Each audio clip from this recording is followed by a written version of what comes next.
La consommation de rosé et la consommation de vin qui progresse le plus ces dernières années, pas seulement en France mais dans le monde entier.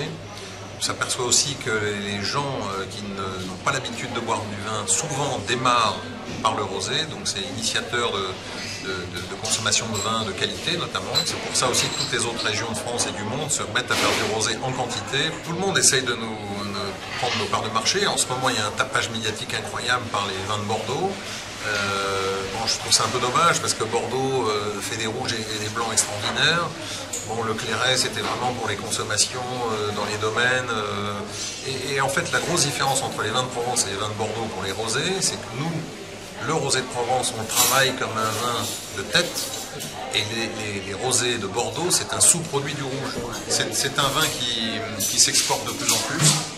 Le marché américain est très très porteur. L'Amérique du Sud, essentiellement le Brésil, est très demandeur de vins rosés. La mode a complètement changé. Les rosés américains étaient des rosés sucrés. Ils ont appris à connaître les bons rosés secs de Provence. Et maintenant, ils ont une demande très importante là-bas. Le Japon a déjà un historique assez fort sur les rosés de qualité, rosés secs. La Chine, on va dire, aujourd'hui a tout à apprendre en matière de rosé.